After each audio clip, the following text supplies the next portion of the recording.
Hi, welcome back to the Personality Hacker Podcast. My name is Joe Mark Witt. And I'm Antonia Dodge. Antonia, I move through the world these days, and I sometimes wonder, how do people come up with such oversimplified ways of thinking? And then I reflect on myself, and I see myself doing the same thing. I see myself in conversations with people, discussions.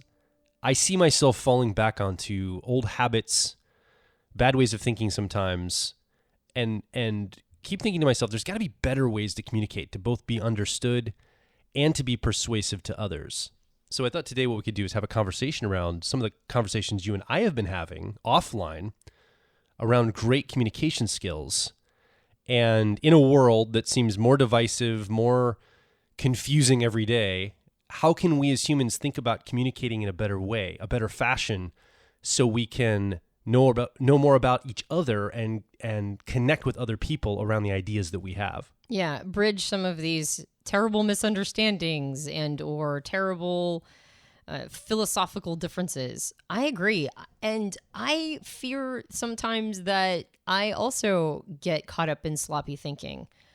I feel like social media is really similar to how fast food is created in a lab, where they put all of these chemicals on and all of these, the flavor is created in the food with like droppers, right?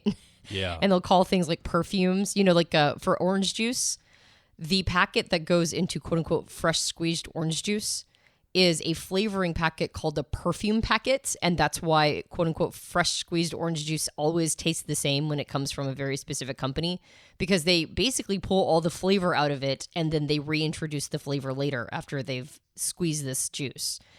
And the fact that it's called a perfume packet, I think, is so perfectly apropos, because it feels like everything is modified to be a consistent version of the nth degree of it. And that includes arguments.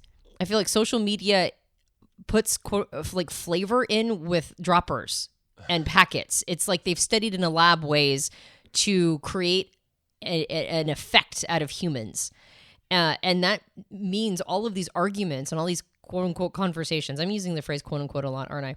All of these conversations that you see on social media, I don't know if it's the platform. I don't know exactly what it is about that social media has done to get us to a place where we're only looking for sound bites and ways to destroy our opponents in these supposed debates. But it puts us in this reactionary space where even if we could get to cleaner thinking or more persuasive thinking or a way to communicate our positions better or to hear a complete position from our opponents, we don't wanna. We just want to go fast and hit a downvote button really quick or whatever, as opposed to having a complete communication experience. By design. I mean, if you look at what these are designed to do, arguments online or communication often isn't designed for what you just articulated, which is to help persuade someone, come to resolution, understanding. It's actually designed for consensus. It's a signal to see who agrees with me and jumps on my bandwagon.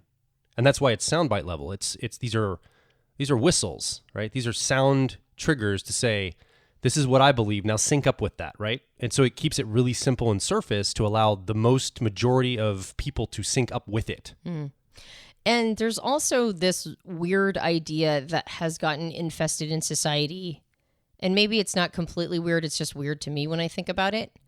And that is, other people, in order to be supportive of my way of thinking and my worldview, other people have to 100% be on board with it. Like, we all have to sync up 100% with our worldviews and our ideas. And in order to make the world a better place, it means that everybody's thinking is going to be in alignment with my own. It's neglectful of how things work. It's neglectful of how, even in the arena of ideas, there needs to be frequently two completely polar opposing ideas represented, and with an equal amount of intensity and sincerity underneath them, in order for the conflict and the paradox of these ideas existing in the universe at all. Like the universe and reality is paradoxical.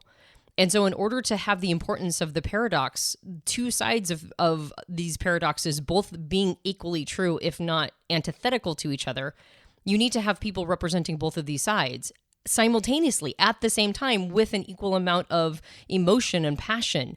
So this idea that everybody has to think the same as everybody else in order for the world to be in balance would actually throw the world wildly out of balance. Whenever I hear somebody's position that goes completely against mine, I think that thought needs to exist.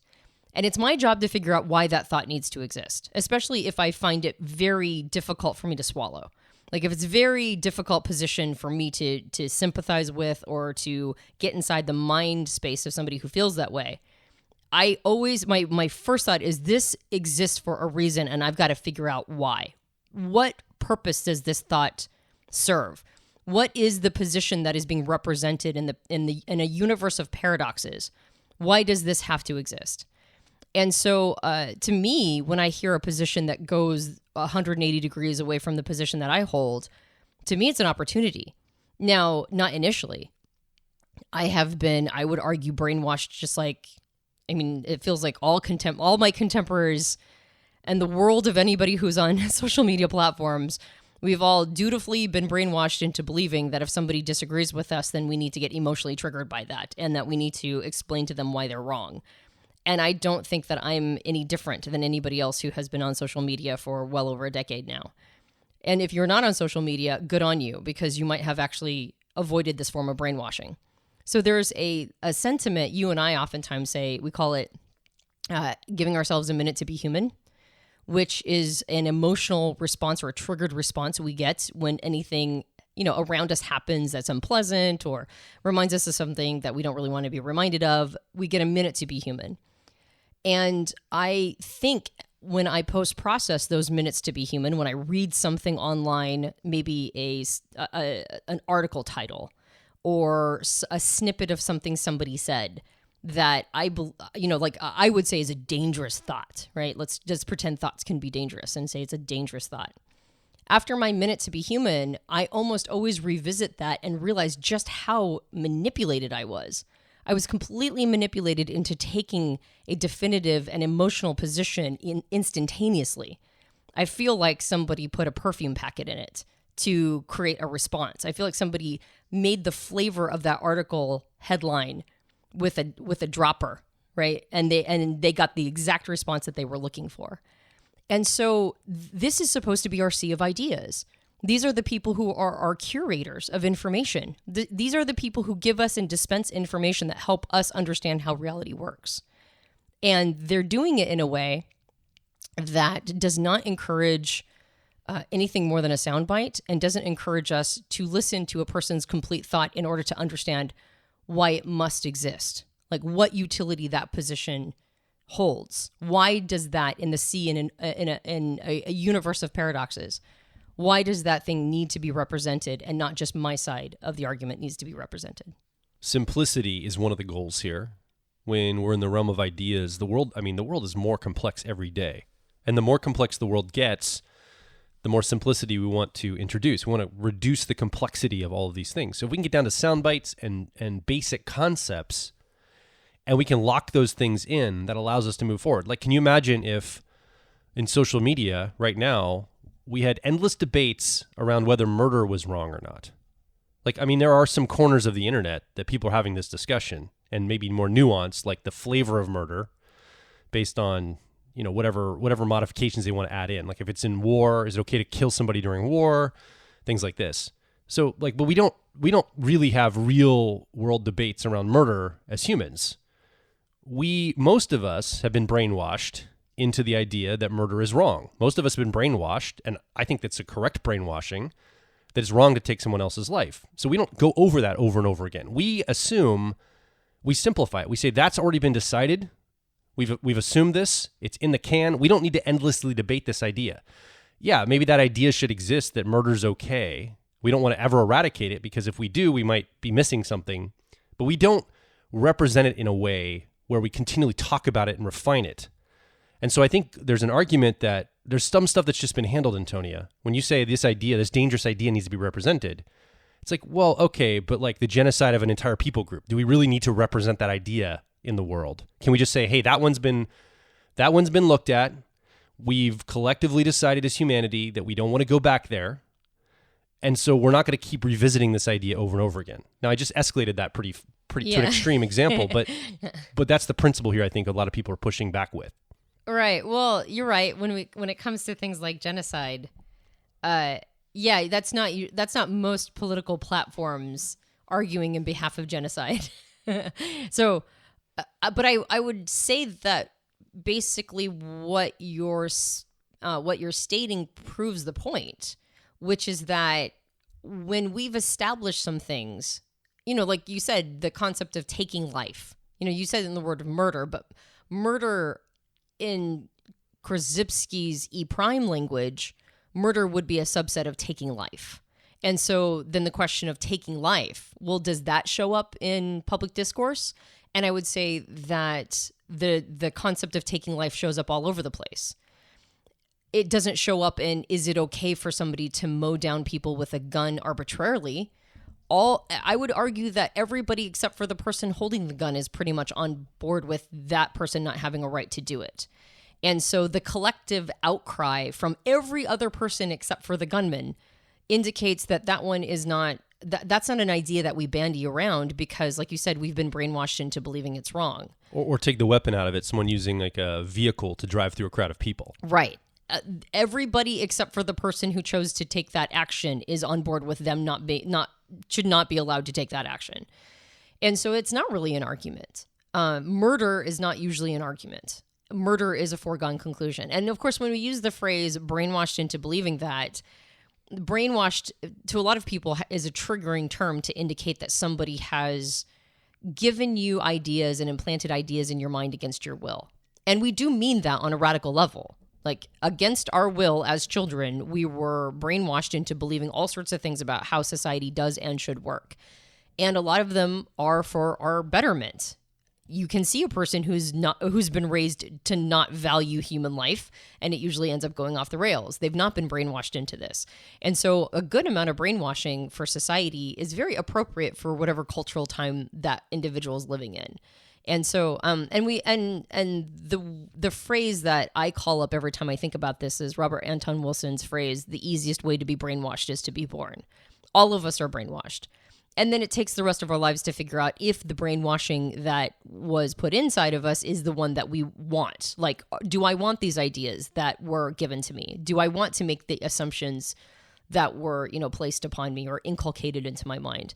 There's a bunch of brainwashing that we get in society that tells us that we should live small, quiet lives and go about our business and not make too much of a racket. That's a good piece of brainwashing to the majority of society because otherwise it would be cacophony and anarchy all the time. So that's our baseline brainwashing. Be a good citizen, don't make too much noise. And it's a piece of brainwashing that I think a lot of people who have a purpose and they have a fight that they want to, argue against however society is currently set up, they have to break out of that brainwashing in order to go, no, I have permission. I have a right to make statements. I have a right to, to be misbehaved in society and point out the thing that I think is important to, focus attention on. And I think personally that there is facility in the original brainwashing, which keeps people from taking up a bunch of time and effort to argue about stupid stuff that doesn't really need to be argued. There is something to be said for having to go through the check and balance system of caring about this thing so much that you will get inside the programming of your own mind and reprogram yourself to be somebody who will make statements, to want to be at a microphone or maybe back a purpose or a cause. I think there's something to be said for needing to get the chutzpah to go do that thing. And then once you've got the self-confidence that comes with overcoming the obstacle of the original brainwashing, of rewiring your mind to say, no, I have permission. No, I should be able to do this. That in of itself helps qualify a person to go do it to begin with. So there's facility in all of this, right? There's facility in the original brainwashing, and then there's the facility in this self-reprogramming. All of that said, most of the arguments that you hear in society are arguments that are relevant for the moment. They're relevant for the time. Now, are they the best arguments to be having right now to solve the world's problems? That's debatable, but they are definitely timely. There are moments in the timeline in which apparently we're all very interested in these subjects. And so they're being ironed out. And I think that happens on different moments in the timeline, the cosmic timeline. There are time periods in which humans in certain societies, and it's hard for us to see ourselves as a society because we're like a global society at this point. So you'll hear these arguments happening in different parts of the planet, but then in other parts of the planet, a different argument is happening. But that said, for whatever reason, these are the things that are capturing our attention right now and we're ironing out right now. The challenge is that we're coming up against pieces of technology that don't really serve how these conversations are happening, and so they're not getting handled in as elegant a way as they could be. Now, they might be happening faster because of our ability to communicate with each other globally and instantaneously. Because of that, the conversations and the iterations on the conversations happen extremely quickly, and there's some good to be said about that. But then at the same time, the iterations happening on the conversation so quickly means that we never fully complete a conversation before we're already moving on to an iteration of it. And so two factions, which might have at the outset been closer in their opinions to each other or at the point of origin, but just had some misunderstandings or just a little bit of difference in how they would go about something, when they don't get those ironed out and yet the conversation iterates on itself, now instead of moving people closer, it's moving them further away because they never established the misunderstandings or the cross purposes or cross perspectives at the beginning. And now they're iterating on it. And so they get more and more and more in these silos. They get more and more pushed away from each other because they're at a certain point, they're actually not having the same conversation at all, but they think they are because they remember 5-10 iterations before they were opponents. And even the 5-10 iterations before, it probably on the global stage of priority was not a priority conversation. And that's going to be offensive to somebody who, whatever your issue that you're interested in, including myself, it's like, well, I've got issues I'm interested in. But it's interesting that we're connected globally, but focused locally. And focused locally on the self, quite frankly, not just locally to our local community issues. Because I'm thinking in terms of like the stuff I see on social media, the arguments, for example, that are super zoomed in here in the United States where I live. Super zoomed in. I'm not going to even mention any specifics. They're just zoomed in onto social causes, political causes, disagreements on controlling this or freeing that or whatever. And I think, okay, these are interesting conversations, but it's a lot of conversation around window dressing after like life has happened. Because if you just click out a couple clicks and zoom to the other side of the world, at the time of this recording, there's a huge battle, for example, about the Nile River between two major countries, Ethiopia, I think Syria, actually 3 countries, and Egypt. I think they all have a big disagreement around the water usage on the Nile River. And to me, that's an extremely important conversation that's happening on the global stage between some countries that has massive effects for all of us, right? And that's happening just in one region in the world. That's happening in global megacities all over. Water usage, land usage, all these bigger issues. And then I look at social media in my backyard here in the United States, and I'm like, this is what we're arguing about, guys? Seriously? Like, there's so many bigger things at play on the world stage that transcend any social dynamics. I mean, they have social components, but they're physical things. Like, here in the United States, we're also running out of water in our American West. And I'm not seeing a lot of conversation or persuasion or arguments around those things.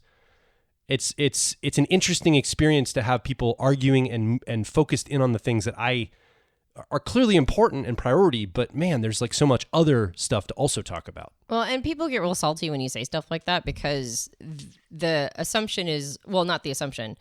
The assumption from the one side to what you just said is because there are other bigger issues, that means that your issue, which might very much affect your life in a very personal way and alter the quality of your life, is not as important because we have these bigger fish to fry. And I don't really think that, I don't think that's what you're saying, although that is usually the place people jump to when they hear statements like yours, is that that's the assumption. Like whatever's affecting you personally is not important if it's not affecting things on a global scale. Sure. And I wouldn't say that, the truth is usually someplace in the middle. It's not whether or not the thing that is impacting the individual is of no importance. It's how much does it dominate conversation on a societal level. Like, sometimes we talk loudly about things that affect very small groups of people, and sometimes we talk very softly about things that will impact everybody. When you mentioned the thing you mentioned, the Nile River in countries that are not on this continent, but probably will have a global impact depending upon how that rolls out. I think of in our backyard, the circumstances that led to the Dust Bowl, the absolutely devastating Dust Bowl of the 1930s in this country. Those same circumstances are repeating themselves, right? They're predicting that we're going to have Dust Bowl-like, situations because of, that the whole area of Oklahoma that was originally massively, over, what is the word? Overfarmed. Over agriculturalized, whatever the word is. Those circumstances are actually repeating themselves. And so what are we going to do about that? And there's no actual solutions yet that I know of. And so there's a lot of big shrugs. There's like, well, we don't know and we got to keep farming. So hopefully we'll figure something out. Fingers crossed, right? It's like, yeah, fingers crossed. Technology will catch up. And then at the same time, there are things in the conversation that feel like they're completely irrelevant that actually might be disruptive technologies for the better. It's like, well, is there really facility in us going to Mars? Or is there facility in us creating blockchain or Bitcoin technologies or whatever it is? And it's like, well, considering that those might in some ways create technologies that solve the challenges of the Dust Bowl-like circumstances or situations, in whatever way that could possibly be the case, well, then, yeah, we should be focused on those kinds of things. So attention is a resource, and resource distribution is almost always our biggest challenge as humans. Where do we put our resource? And that includes our attention. That includes our conversations. That includes our problem-solving abilities. And it can be really difficult to know how we prioritize those things, particularly if individuals are in pain and are loudly in pain, and some of the challenges that maybe should be in the climate right now are less about pain now and more about impending pain later. So that could be our principle number one, in that the type of thing that you choose to focus on in your conversations and the thing you want to dispute or debate or persuade around, what you choose is probably part of it. Because it's going to be a higher, there's better things you can choose for yourself. I mean, I'm not even saying what those things are from my perspective. Like, for you listening, what's probably personally important to you, what matters to you, and if you can stretch that to, I guess, the biggest impact, like the most important thing, as far as I'm concerned, that's my encouragement to you from my persuasion frame of how I'd persuade you to think about it. So that's metric number one, is pick good topics. I sometimes get myself caught into arguments in social media, or I have in the past, not so much anymore, where I'm like, why am I even, I post something, somebody starts debating me, and now 2 hours later, I'm like, I don't even care about this that much. Why am I debating this again? It was a quick thought I had, somebody had some dissent, I got caught up in this, now I'm down this rabbit trail of argument when I don't even care about this topic that much. I was just throwing my hat in the ring. So I think the first principle is choose wisely. Well, and that's a very subjective thing, too. Exactly. It's up to you. Yeah, picking a good topic is entirely subjective because, like I mentioned, I mean, at least from my perspective, every argument needs a champion. And that includes the ones that are 180 degrees from the way that I see things. I think what you're basically saying is that if you're going to die on a hill, make sure it's a hill worth dying on for you as an individual. That's right. Right. So pick the topics that mean something to you.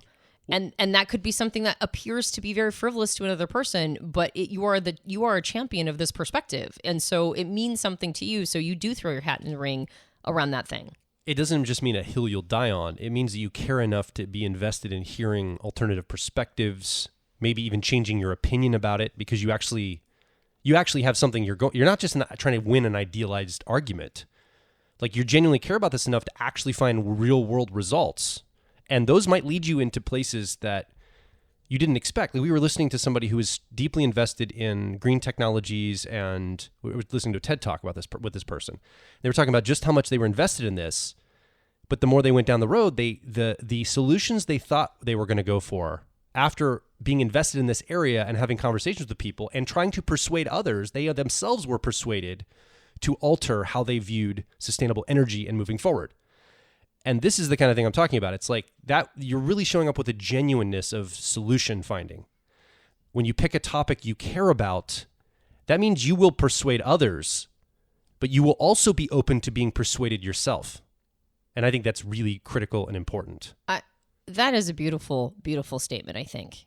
Because what I'm hearing you say, Joel, is that if you're choosing to argue a position out of genuineness and sincerity and love, part of how you're going to honor the subject, honor this thing that you are invested in, is by not being cavalier, but actually being intellectually honest. Like, intellectual honesty is a form of love when it comes to the things that you are invested in, the issues you're invested in, the movements, whatever it is that you have decided is going to be worth your time and effort. You are not honoring that thing when you take a static position that you will not move away from. But you are showing honor and love to it if you are open to hearing everything you can on that particular subject and being willing to meet those ideas halfway. In the TED Talk you mentioned, this person wasn't just invested in the topic, like they were an activist. They were a climate change activist, and they had been on the road invested in all sorts of different nonprofit organizations and projects for well over a decade. And all of the assumptions they made at the beginning of that decade were, by the end of the decade, they had 180 degrees, like they were completely shifted on how they saw everything. Without losing their mission. They still value sustainable energy and the earth and all the things that are important. Right. They're just, all of their assumptions had been dismantled. And to a point where they're giving a TED Talk on that subject. They still love the topic. It's still the thing that's important to them. But now they're saying things that they would have never said 10 years before, because through actual, action and through doing things and observing the rollout of how this all works, they were like, these are the things that I actually think that we're not taking into consideration when we stay in an idealization of this conversation. Basically, he said that almost everybody he worked with was a fantasist. And all of these fantasies about how it should be working out, none of them rolled out the way they expected them to. So at the end of all of it, it destroyed their fantasies and made them far more realistic. But then he said, and now that I'm way more realistic, here are some of the solutions. And like he said, he would have never considered those a decade before. But because he was truly invested in this thing, because he really loved it, he showed honor to it by being intellectually honest enough to get feedback that removed the idealism and actually made it a practical solution. We will be right back. If you're focused on personal growth, I think you'll resonate with our core content over at personalityhacker.com. We want to see you understand how your mind is wired so you can generate motivation, improve social skills, find career opportunities, and master excellent decision making. But a quick warning, we are advice and action focused in all of our articles, podcasts, and videos. This means that we attract people who like to be challenged to become excellent, to take action, to put in the work to optimize themselves, not simply just gather more information. If you are committed to personal growth and ready to radically find your inner truth, then come over and be a part of our growing community of like minds at Personality Hacker. Now back to the show. So I think that second principle, the first principle is pick good topics subjectively. Pick good topics. The second principle is show love to those issues by intellectual honesty. Show them love. And a part of intellectual honesty is fully listening to what other people have to say on the same topic, even if it's not your original position. Being open to hearing things and observing things that break the idealism, that break this fantasy that you started out with a completely accurate premise and that you don't need to test, iterate, or refine it over time. When we talk about emotions and we work with clients in our company and our students around emotions, we talk a lot about feeling the emotion for itself. Like when we talk about emotion, and this is the world I live in, right? As an ENFP, introverted feeling, authenticity, I'm all about experiencing the emotion for its own sake without a story attached to it. Like I'm noticing that I always want to attach a story to the emotions I'm feeling, but if I can just feel them as they are and process them as they are, it gives me so much more flexibility in my life. And so I've encouraged clients and students to do very similar things in their life. Just deal with the emotion. Don't try to attach a story to it. deal with it directly. This is what I've also done in my energy work. And what I kind of hear you saying, Antonia, is this could also be applied toward thoughts and ideas, in that showing up with love to an idea, even if it's an idea that you originally have like a rejection of, you're basically honoring that thought for the thought's sake itself. Like you're just honoring the thought as is, almost like you're honoring an emotion as is, not attaching narrative to it or judgment. It's just a thought. It's an idea. And especially if you can really see it unpacked, this is a very introverted thinking accuracy concept, I think. If you can really see it in all its dimension, unpacked for its own sake, as is, not attached to anything else, this can be really powerful, because now you're playing and you're respecting and playing in the world of ideas in a way that is extremely sophisticated. Most people aren't willing to be there in that. I think introverted thinking users understand this a lot. Like this is what you tend to do as accuracy users in the world. Well, when we're doing it well, for sure. When you're mature, yes. When Right. you're seasoned, developed, mature, all that, yes. Just like introverted feeling doesn't always know to just process an emotion without narrative or judgment on its own. It needs to get Correct. seasoned to understand that. I would say that introverted thinking also has to go through a seasoning process to get to that point. But I do think that when introverted thinking, the function itself is at its most seasoned, this is the gift it gives to the world, is the ability to process a thought without narrative or judgment, to just be able to see it and process it through. And just like emotions need a processing time, right? They have to go through something that my favorite illustration of that or metaphor is a sine curve. They have to be able to go through the entire complete wave and then come down on the other side. I think thoughts need to do something similar. It's almost a ride. You have to be able to think the complete thought and ride it all the way through. And just like an emotion can be hard to do that with, like a really intense emotion that doesn't feel very good, but is, that whole concept that feelings buried alive never die. Like if you don't process those emotions, including the really nasty, icky ones that make you feel terrible, they get trapped inside, you never process them, and then they come out at really inconvenient time periods or in a very sort of slapdash, immature way. I think thoughts do the exact same thing. We'll get a fragment of a thought that we don't give ourselves permission to completely process. Oftentimes, just like with an emotion, when you get to the end of that emotion, at the end of it, you're like, oh, okay, now I kind of see why I felt that way. I don't have to keep feeling that way. And maybe I've moved on from whatever made me feel that way originally. And now I can see that as complete, but I understand it now. In retrospect, it makes sense.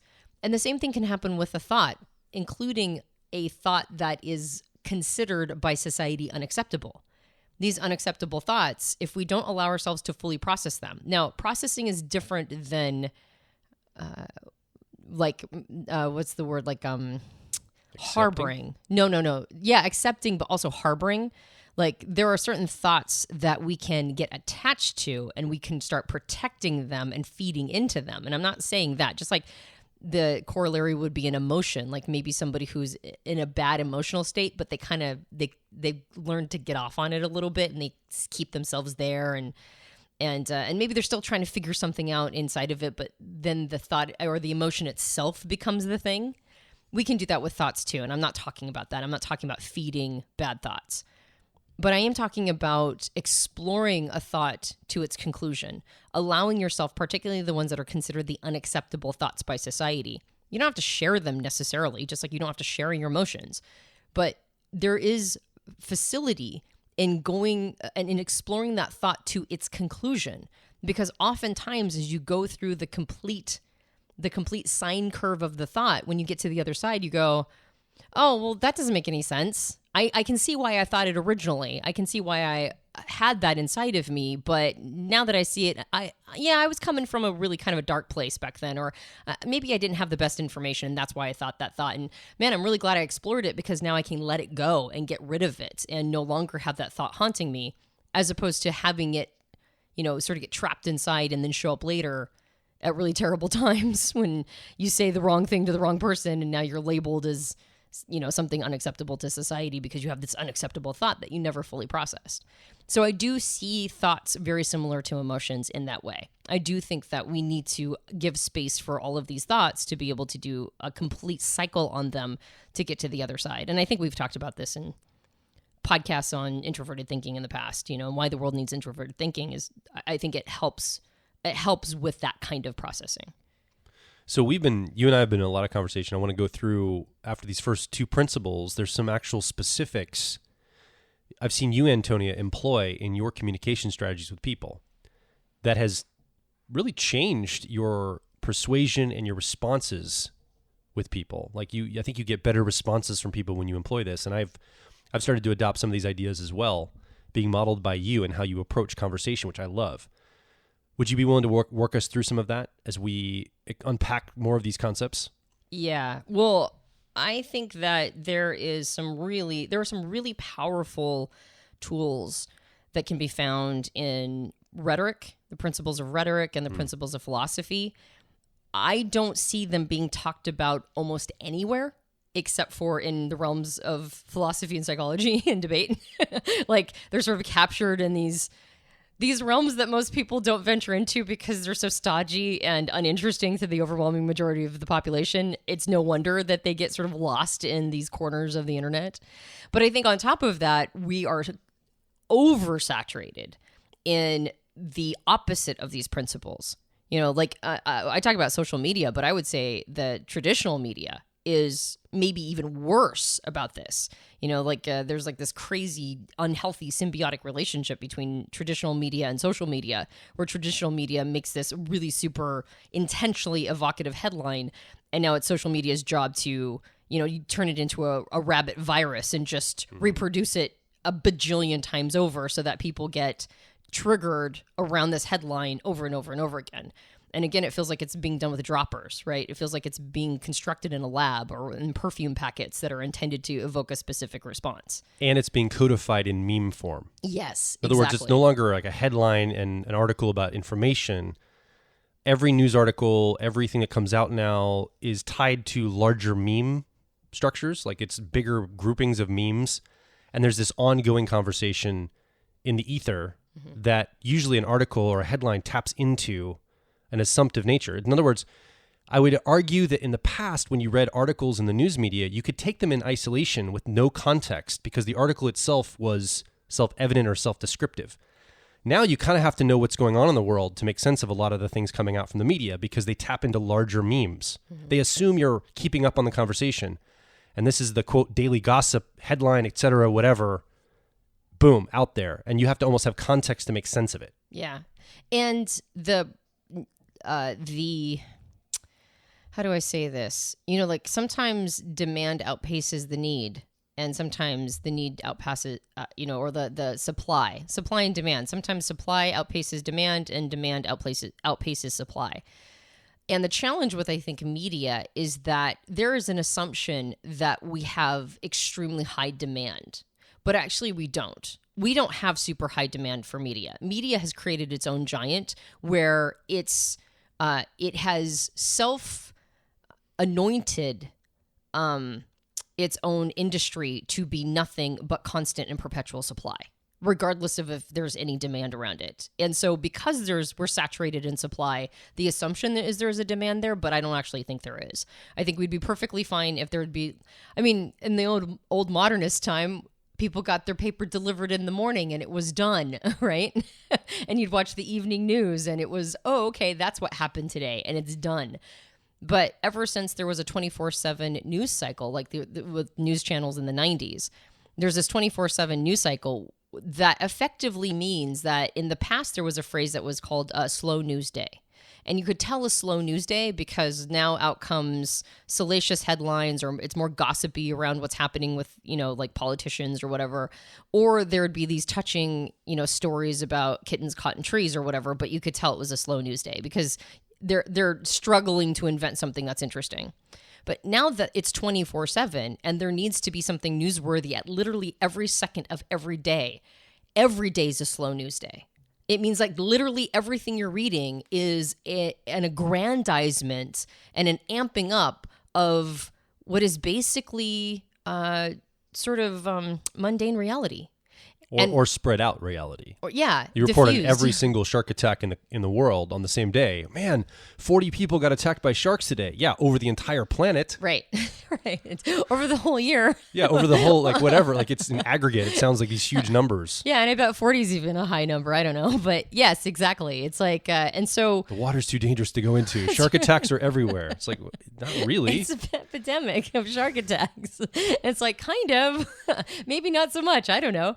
But there's a need to amp everything up. And so every time I read news, and it's funny because we were recently at Proflyer training, and there were a lot of other TPs in the room. And there was somebody made a statement about how you can't trust whether or not you can trust news sources. And every single TP was like, nope, you can't trust a single word they say. And that's how I feel. I don't feel like they're not accurately reporting on basic information, but I feel like there's so much twist and spin on everything that you can't really trust. You can't trust the Gestalt message. So when I read news, I have to go in and try to find the pieces of information that I don't think that they can alter and spin. I'm always looking for like basically the ones and zeros, just the data of it. Which is hard because on the screen you can see a reporter standing in front of a scene that they're reporting is the exact opposite of what they're standing in front of. Yeah, it's really You're weird. like, wow, okay. Like I'm literally looking at it and you're telling me something different. Yeah. How do I deal with that? Yeah, like there's a weird cognitive dissonance going on here, and I'm not sure exactly how we all just kind of wink and nudge at each other, or what exactly is going on here? It's like playing hide and go seek with a 2-year-old. It's like you don't they hide in the corner and you're supposed to pretend like you don't see them. This is what like modern journalism's like. It's like I can see you standing right there and you're supposed to pretend, otherwise your child gets mad at you. Like, no, you're supposed to pretend you can't see me. Right. Well, or my favorite is the idea, like something happens somewhere and now it's a global catastrophe. Yeah. It's the amping up of the emotional response they're telling you to have to something that might actually be quite mundane or benign. And of course that ends up creating those kinds of realities because they get people all spiked up.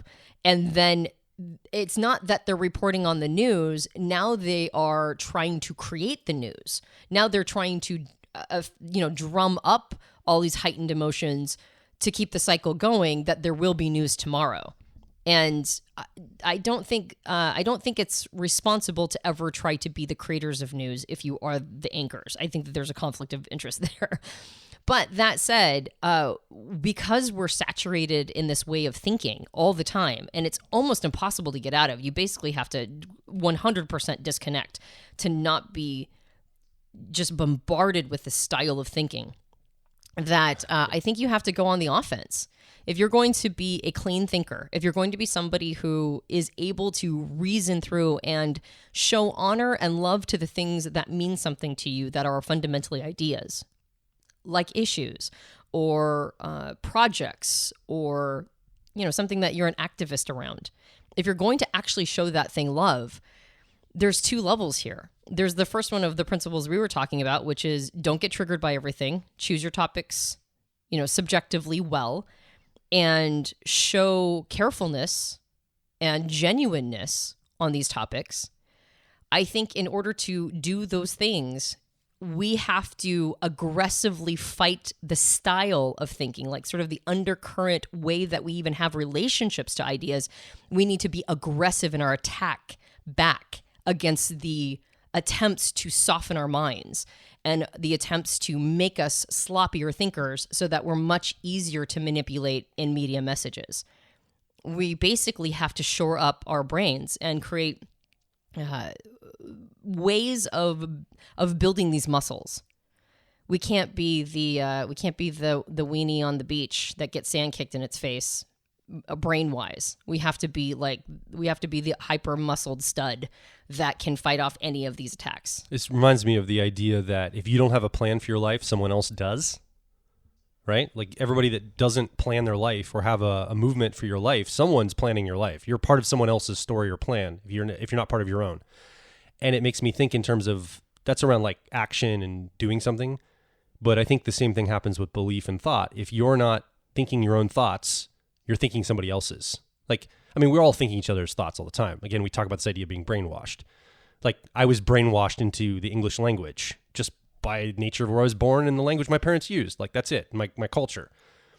But I think ultimately my thoughts are still mine to think and to be in charge of. And if I'm not attempting to get more and more control and refinement of that process, I'm probably thinking someone else's thoughts more and more every day. Yeah, we have to be brainwashed so that we're not feral. But at a certain point, if we hand ourselves over for perpetual brainwashing, we kind of become feral again in some ways. So like the social version of it.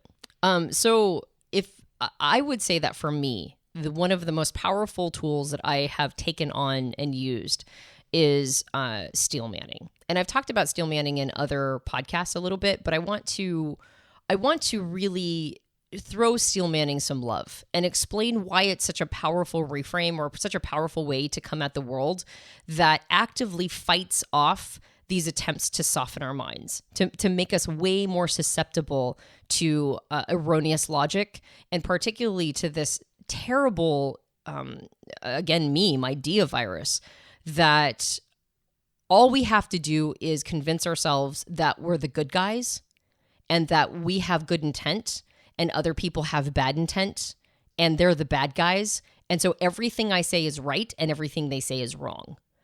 I feel like the world is really honestly trying to brainwash us into that style of thinking, and not intentionally, not in like a conspiracy, but in attrition, in just sort of the emergent of a system running where we have 24/7 news cycles combined with social media, combined with that principle I talked about before, which is that we're iterating so quickly that we don't even catch when the bad, sort of the offset gets folded into the next iteration of whatever it is that we're talking about.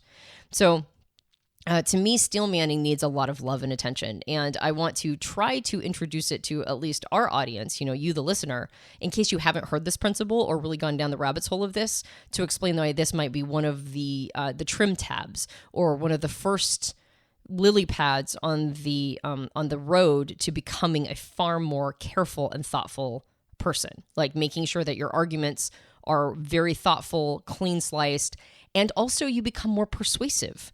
The thing about Steelmanning is that it's actually a debate tactic. It's a rhetorical tactic that allows you to be a more persuasive speaker.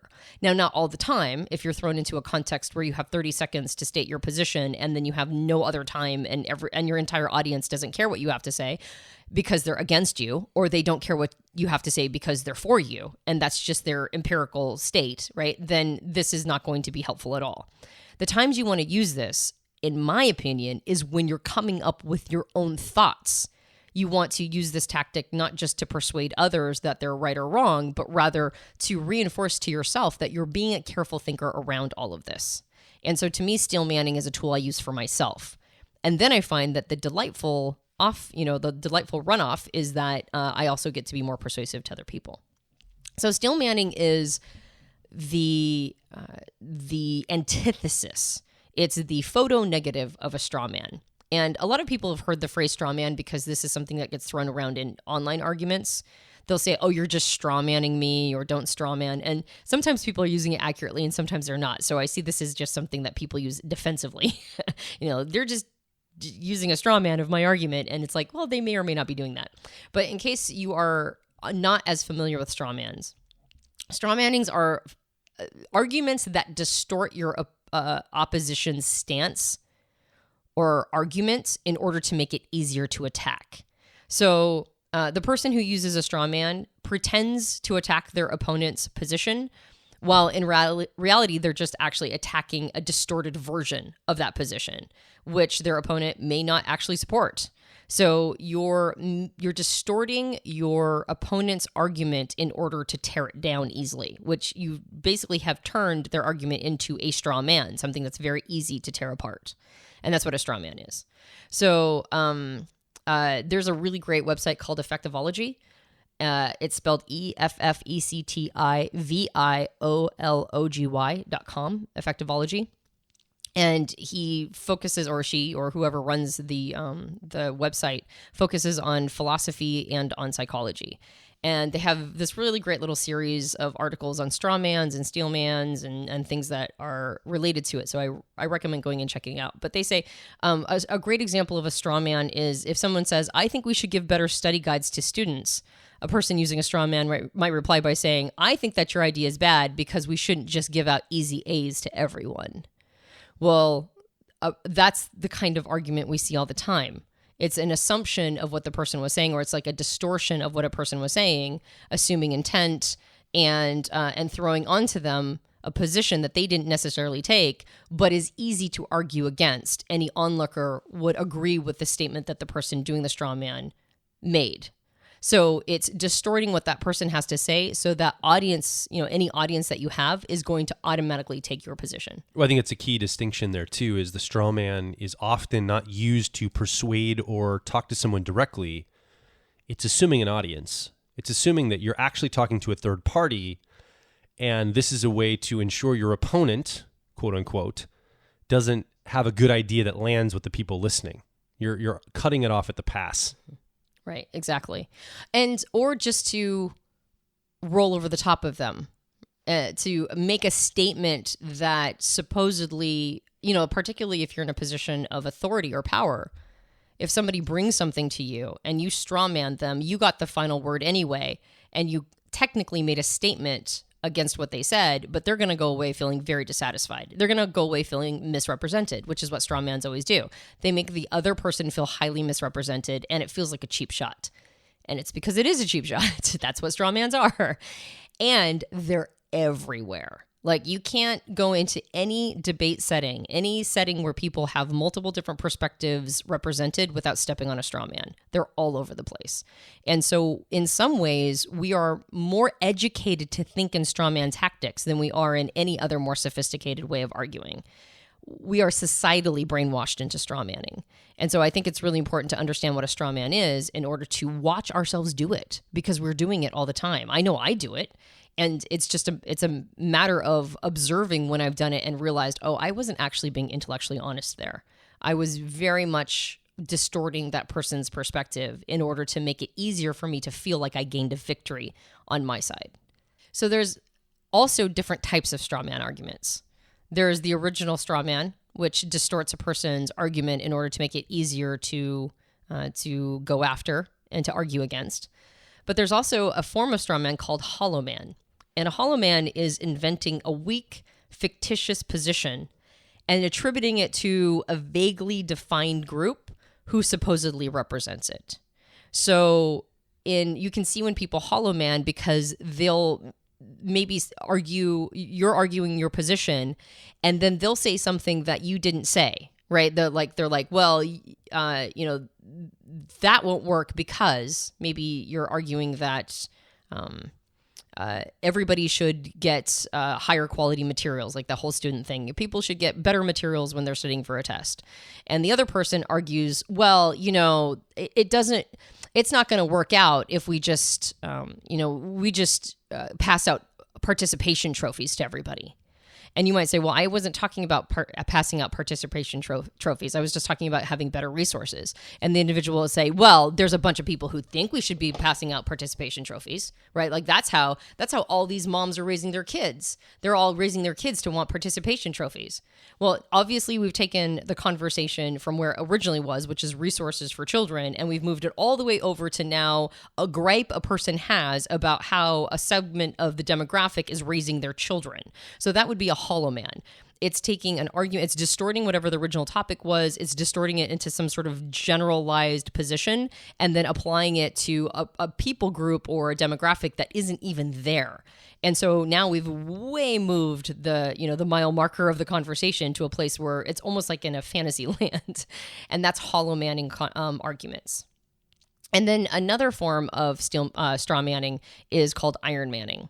And an iron man is a fallacious argument that distorts your own stance in order to make it easier to defend. So in some ways, you're watering down how you actually feel about something. You're not being completely forthcoming with your stance because you know that people will attack it, and maybe you haven't completely thought through the vulnerabilities of your position yet. And so when a person goes, well, are you trying to say this and this and this? You water it down, and you only state back the parts that maybe everybody would agree with you on. And this is something you can see happening in politics all the time and on panels on talk shows. People are constantly Iron Manning their positions by not really saying anything specific around how they feel, but stating things in a way that everybody in the audience is going to inevitably clap for. So all these techniques, straw manning, Iron Manning, hollow manning, all of these are usually, as you mentioned, Joel, techniques that people use when they've got an audience. They're terrible persuasive techniques if you're having a conversation with another person and you're trying to find common ground and maybe persuade them to your side.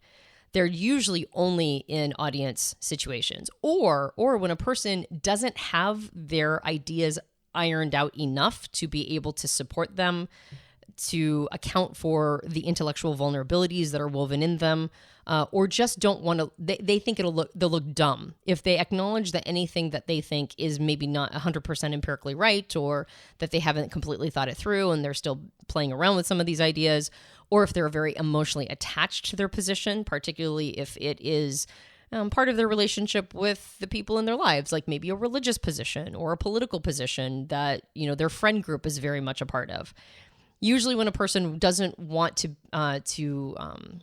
be attacked, or they think of it as being attacked, if it would really have just been a one-to-one debate, but they think of it as being attacked because they don't have the facility to really be able to defend their position well.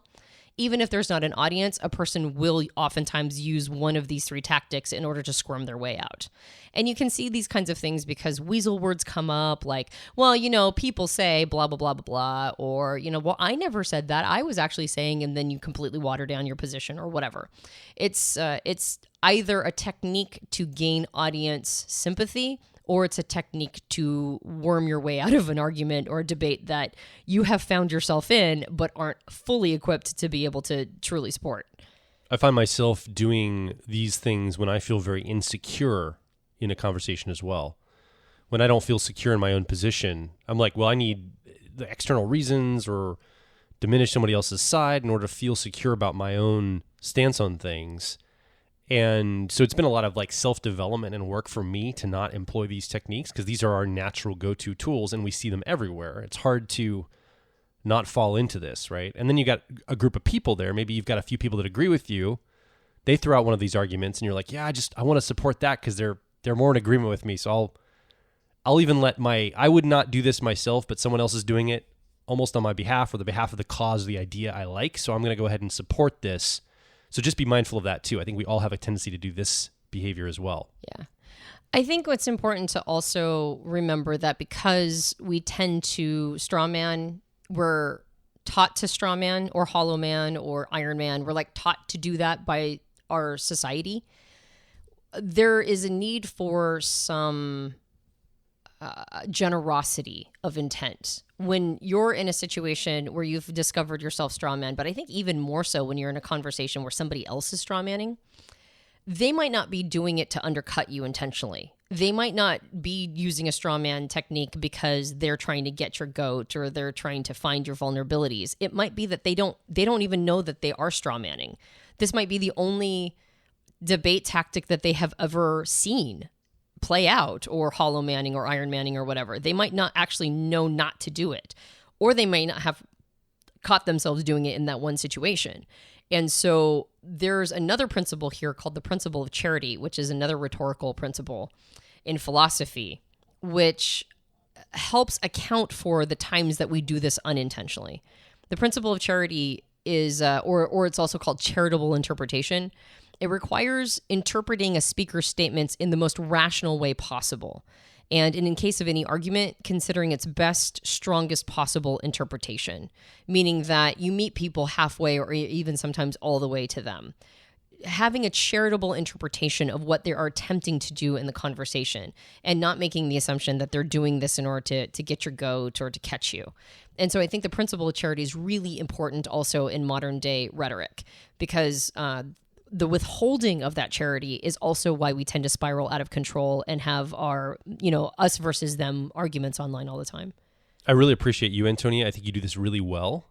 You've modeled this in your life, and I've seen you do it, where I will bring up a topic somebody's perspective that, to me, just saying it, like, it sounds to me so self-evidently insane or crazy or counter to reality. I'll say, XYZ, can you believe these people or this person believes this or has this as a perspective? And you go, well, if you think about it this way, and then you'll like go into it, not from a perspectiving standpoint, but you'll like look at what they're actually saying and you'll get down to the heart of the idea. I'll watch you do this. And I'm always like, yeah, you're right. I guess there is some nugget of truth in this if you really spend the time with it. So you've taught me to slow down where I used to dismiss ideas. Yeah, because I'm not a thinker. I'm a feeler, right? I'm looking for things that are resonant, things that are congruent with me. Clearly I think and I want ideas, but I'm always looking for ideas I can implement on or things like this. You've really illustrated to me to slow down and pay attention to what someone's really saying. And I've been surprised at what I would have just automatically assumed we would all dismiss as a society or in any conversation. You've stopped for a moment and you've actually heard the argument, stuff that people would think is extremely repulsive or hateful or whatever. You get to, not without agreeing with them, you get to the nugget of it. And I'm like, wow, that's really a powerful way of going about this. Yeah, a defender of the repulsive. Well, no, but you're I trying to find what saying, the truth though. is in it, I guess. Yeah, no, that's actually me not fully receiving your compliment. So thank you very much for saying all that. I didn't mean to. Did you see what I did there? I altered it for my own sense of I don't know. What is the word? Self-consciousness around having received a really nice compliment. So thank you. I will receive that. So one way that I do that, though, is by employing Steelmanning. So we've already talked about straw mans, hollow mans, and iron mans, but let's talk about the one that I believe we should be doing, which is Steelmanning. So Steelmanning is also a distortion of the opposing faction's argument, but it's not a distortion to game it in its worst way possible. It's actually an alteration of the argument in order to improve it, to make it harder to attack, meaning that you are making your opponent's argument harder for you as the opposing debater. It makes it more difficult for you to come at the argument. And so why would we do that? Why, if a person is debating with us, why would we make their argument stronger? Why would we want to make it harder for us to go in on the attack for? Wouldn't we want to be more persuasive by pointing out all of its vulnerabilities and weaknesses and going for the throat? Why on earth would you Steelman? Well, if you're a genuine seeker of knowledge, information, and you truly care about this topic, there might be things you can learn from this engagement. That'd be my first answer is, I've got things to learn from this person. If I strengthen their argument, maybe there's something in their argument that could teach me something. Yeah. Yeah. There's actually a host of benefits that come from it. And the one you just mentioned is merely one of the benefits, which is that if you are a sincere seeker of truth and not just bullshitting yourself into saying I'm a sincere seeker of truth, but really everybody should be adopting my truth. If you are an honest seeker of truth, Steelmanning is one of the best ways to get there. Because you are forced to slow down, as you mentioned, and thank you for the nice things you said and for making the statement slowing down enough to do this. Because just like emotional processing takes time, thought processing takes time. You have to slow down enough to really think it through. And I know I get some pushback on this where people are like, well, I don't have time to do that. And what if it's just a dumb thought? And why would I take the time and effort to go in and think somebody's, stupid thought for them in order to find the truth of it? And like there's all these different subjects people will throw out and go, well, what if it's, white supremacy, or what if it's, some other clearly awful, terrible anti-science thought or whatever. And I would say that I've done this for so long that I'm at a place right now that when I hear even the worst arguments, I can almost immediately find the strengths inside of them. And so from my perspective, yes, you do that with everybody. You do it with everybody's arguments until you get good enough to be able to spot them in real time, right? You build the skill of being able to do the heavy lifting of their thoughts until you get to a place where you can find all of those thoughts very quickly in order to counter them. Because otherwise, what's the point, right? Like if you can't find the strengths in everybody's thoughts, then all you're doing is you are selecting the strengths in some of the thoughts which may not be representing the entire paradox of the universe, right? And that's the problem. The problem is that the universe is not so tidy in its truths. It doesn't give us just one truth. It gives us paradoxical truths.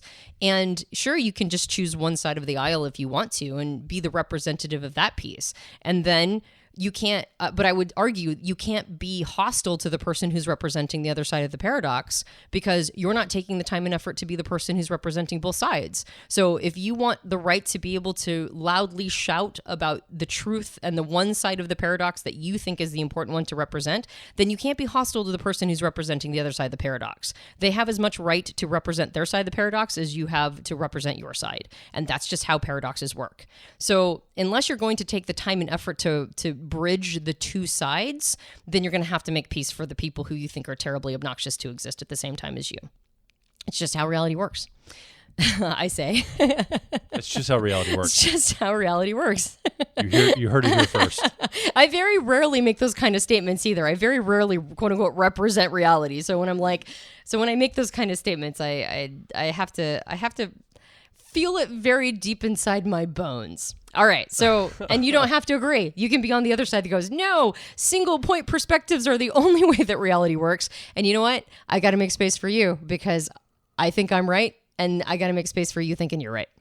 So the point of all this is that when you steelman, you find all the strengths in your opponent's arguments. Yes, if you are a sincere seeker of truth, it's the only way to go because truths are found in all of these arguments. And then you get to spot them. Another thing that comes from it is that you are more persuasive to an audience because audience members, unless they are 100% in chorus, either for and against the speakers on the stage, basically, unless you're in an echo chamber, which there are a lot of them, so I appreciate that echo chambers are most of where people find themselves. But if you're in a situation that isn't an echo chamber, where it's just assumed that the person is going to be for or against whichever position is being presented on a stage, if you're in a group of people who are still trying to figure out how they think about this, and they observe you steelman an opponent's position and then go to the level of fighting against it, you will have won all of those people, all those audience members, you will have won their credibility for your intellectual honesty because it is a symbol of intellectual honesty.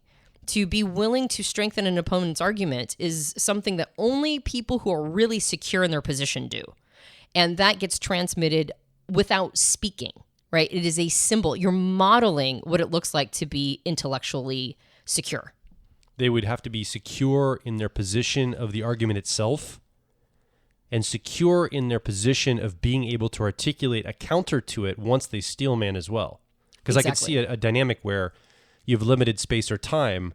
You spend all of your time, when you get your airtime, you spend your time strengthening the opponent, and now you have no time to speak to the counter. So you've only given a gift to your opponent using your airtime to strengthen their argument. Well, supposing that people have airtime, right? If you've got a small amount of time, if it's a timed debate in front of an audience, you may not be able to employ this. Well, you'd have to employ a truncated version of it. You wouldn't be able to create a complete model of their entire, belief structure in front of them because that would eat up all your time. But you can go straight for the things that you believe that they're saying. And that's actually one of the best ways to evidence steelmanning is after your opponent has stated their position, before you state your position, you say something like, so what I hear you saying is, and then you repeat back to them the cleanest, most strong reinterpretation of their position possible. What I hear you saying is, and then you just infuse a bunch of charity into it, a bunch of generosity of intellectual sincerity into the repeating back. Well, and it builds credibility with that person as well. Even if there is no audience, that person's going to go, man, this person is bringing these ideas forward, cares about mine, and is listening to my ideas and is helping me strengthen them. I probably want to do the same for them, I think. So they open up to you. Well, you diffuse the ego game of we're against each other. That's right. Right? It's more collaborative frame. It's a collaborative frame, right? The assumption is we're both seekers of truth. And so if I'm a seeker of truth and I'm going off of the principle of charity, that you're a seeker of truth too, and that we've both come with good intent, then I'm not making myself vulnerable at all by strengthening your position. because we are collaborating in seeking truth. We're not competitors at a tennis match that is vying for supremacy of thought. Now, you can certainly think of yourself as that, and that will sharpen, that will sharpen some tools. You will become, in some ways, a better thinker by debating in that way. But you can see the people, particularly the people who are sort of famous on YouTube right now as being, as getting into debate a lot. You can sort of see where there's a law of diminishing returns. Right?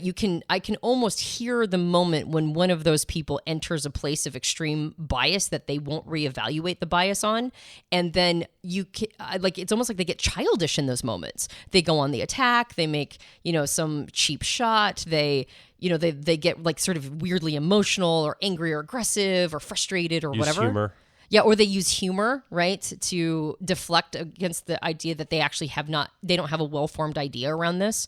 So even the people who are like at the top of their class in debate, according to, YouTube viewage, you can see those moments when just being the person who has a zero-sum debate tactic, you can see where it really gets eroded in the fine-tuning and the seasoning of becoming very persuasive. And then it ends up being that they're just, preaching to the choir, which is what you're trying to avoid when you're Steelmanning. You're not just preaching to the choir. You're creating a collaborative experience where the two of you are truth seekers by strengthening each other's arguments. And in the natural vein of reciprocity, if you do this for the other person, they might not be sophisticated enough to do it back, but they'll want to. There'll be a sense of reciprocity to also show you that same generous energy back. And it changes the dynamic of the debate completely because they also want to show up as a person who's generous and intellectually secure. And you can just read the intellectual security that comes from an individual who's doing this. And oftentimes all it means is after a person states a position, you counter it with what I hear you saying is.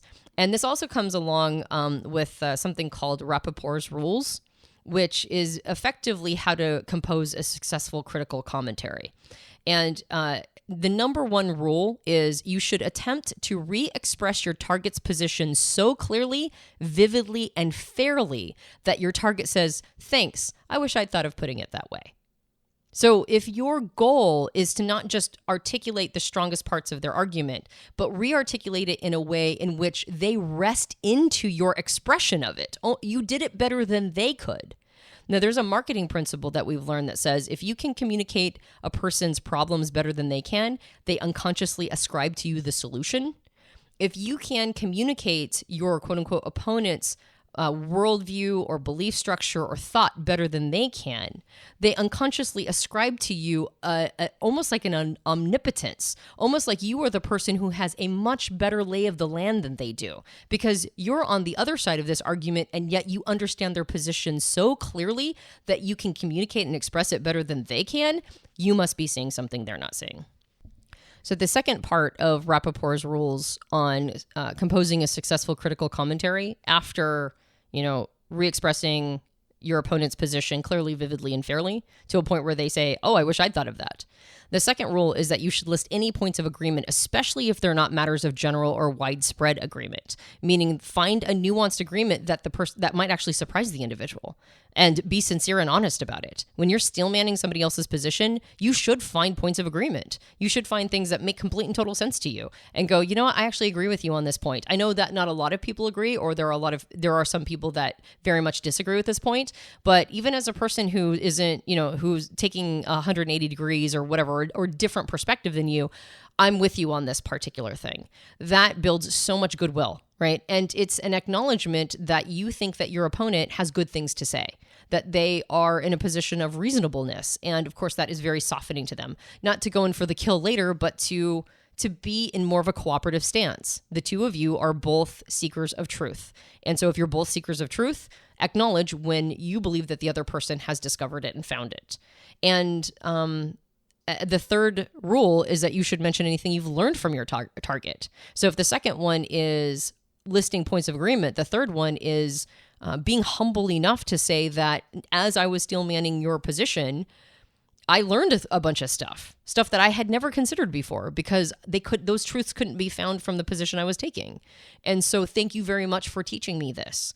Again, it removes all of that ego, all of that need to be my truth versus your truth, and those unnecessary fights, and it keeps you more in a cooperative frame, and it makes it so that the other person is softened, right? They're more persuadable to your points if they understand that you're a person who's showing up with intellectual sincerity, honesty, and goodwill, right? And then according to Rapoport's rules, only then are you permitted to say so much as a word of rebuttal or criticism. So if you haven't first re-expressed your opponent's arguments better than they can, listed points of agreement, and then thanked them for the things that you've learned, then you're not able to even begin to create a critical commentary. And I believe that both Steelmanning and Rapoport's rules, I believe a combination of these two things is one of the best ways to start out to become a more critical thinker, like a legitimate critical thinker, not somebody who's just always poking holes in something, not that kind of criticism, but the kind of criticism that also is critical of one's own thoughts, right? There's that phrase, don't believe everything you think. In some ways, I remind myself not to believe anything I think, right? Start at the starting point every time. And then as I look at these principles reorganize themselves in my mind, I find that they tend to reorganize themselves very similarly to how I thought about them before, but through iteration, they do it much, much, much more solidly in ways that are way easier to defend. I don't take on arguments that I don't feel strongly about. I don't jump into the fray of some sort of debate that isn't really that important to me or isn't a hill I'll die on. I don't really find myself in the middle of elements that betray how little I've thought about it, because I want to show carefulness. And anything that I'm debating, I want to show carefulness of thought, including and not limited to earlier when I said that's just how the world works. I could probably create an entire podcast on why I believe that is how the world works. That is a very assertive statement. If a person wanted to take the opposite on that one, I'd hold space for that too. I might be completely wrong and that's not how the world works. And I would be totally open to talking to somebody, telling me why that's not how the world works. It's not a paradox. The universe isn't filled with paradoxical views that all need to be represented. I'd be totally open to hearing that. And then it would be my job to steelman their argument, to find common ground, to thank them for the ways in which they've taught me. And then only then can I make critical rebuttal. So I think that these are ways a person can basically do the equivalent of pumping iron for your brain, right? Like if we want stronger bodies, we have to push them. We have to get them out of comfort zones. We have to do things that feel like a strain. We have to rip muscles and have them heal while we sleep over time in order to become stronger and stronger. And we have to kind of do the same thing with our brains. We have to rip things. We have to kind of tear them and let our brains figure that out and post-process and sleep on and stretch out the timeline of our belief structures in order to get to a place where we have the intellectual muscle to enter these dialogues. So I'll say two things. One, I could see how excited you were sharing all of that. As a thinker, you do come from a primary assumption that everybody wants to get cleaner in their thinking and they care about clean thinking and that corrupt thinking doesn't serve them well. I'm a feeler and I know too well in my own life and other feelers that I've run into, and even thinkers, you're listening, one of you thinkers right now is listening, you do this too. You allow corrupt information and corrupt thinking to come in because it serves you well in your life. So that's a massive assumption we're making, is that people want clean thinking. I would argue that I'm not making the assumption that all people want that. I would say that I'm, through the principle of charity, I am making the assumption that the listener wants that. Yeah, you listening want that. Right. And maybe they don't. Maybe you, the listener, turned this off 45 minutes ago because they're like, yeah, I'm not going to do that. And that's perfectly fine too. So whoever has hung on to this level, I'm making the assumption they want that. Well, and then there's the intent. Let's say that somebody does want clean thinking. There's this idea that talk is cheap. I don't think talk is cheap. I think humans are cheap and we're irresponsible with our words. But talk isn't cheap. Talk can actually be very valuable. We just, our profiler training program, for example, is an entire program designed to teach you how to have a conversation with someone and help them arrive at their best fit type. We love the art of conversation here at Personality Hacker. We've done years, almost a decade of conversational podcasts that we've released every single week. We love conversation and we think that people can get better at it, but people are very irresponsible when they enter dialogue with others.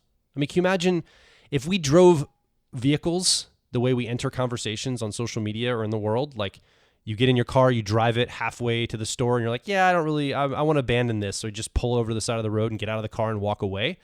That's what we do conversationally a lot. Or we just go, never mind, I don't need this, and we just drive home, metaphorically speaking. Like, we cut out of the conversation too early. Or we start running over people in our car in conversations. Like, we're very irresponsible with conversation because we somehow don't value words to the same degree we value physical things in our world. Like, we value our vehicle that we drive to the store and back much higher than we do the words that impact people's lives. So the other thing we can do, I think, in a lot of ways is reframe this idea of conversation, of the words you use, of the way you ask people questions and the way you hear back from them and the way you think about things using the words you use. Can we get better at this as humans in general? Can we get more responsible with this? So talk isn't just cheap. It isn't just soundbite level. We have refined thinking, refined conversation, and sure, not everybody's going to do it, but maybe you're the person that's going to do it in your world with the people that you have influence over. So what do you think? You've been listening along with us. You're the third person in this conversation. You haven't had a microphone, but this has been a very exploratory, free-form conversation. What's been coming up for you in your life? Come over to personalityhacker.com directly below this episode. Leave a comment, ask a question, or more importantly, share your personal story with some of the things we've been talking about today. How has your thinking improved? Maybe you've used some of these techniques. Maybe you want to go use them immediately in your life and some of the conversations you have. What have you learned when you've steelmanned maybe someone else's argument? Have you gained from that? What are some things to watch out for? Maybe you've tried some of these and you've had some challenges come up. What do those look like? Again, come over to personalityhacker.com and make your voice heard. And if you enjoyed this podcast, you can subscribe to us on iTunes and various Android platforms. If you leave a rating and review for us on iTunes, that helps us out a lot. We have a book. It's called Personality Hacker. We think it's good. We spent a lot of time writing it, and you should go pick up a copy. And if you know somebody who could really use it in their life, you could get them a copy as a gift. That's an idea. And if you want to know where you can get a copy, you can head to all major book retailers, Amazon.com, Goodreads, no, not Goodreads, Books A Million, and other major book retailers, as well as your local bookstore. That's the thing I was trying to get to. Is I was like, don't forget to mention the local bookstore, because we really want to support local bookstores because we think they're cool that they still exist. So if you need to, feel free to special order it through your local bookstore. And we have a suite of programs that are personal growth oriented through the lens of personality type, which we highly, highly recommend. So if you want to invest in your personal growth journey, head over to personalityhacker.com and look at our suite of programs. See if there's one that's right for you. My name is Joe Markwitt. And I'm Antonia Dodge. And we'll talk with you on the next Personality Hacker podcast.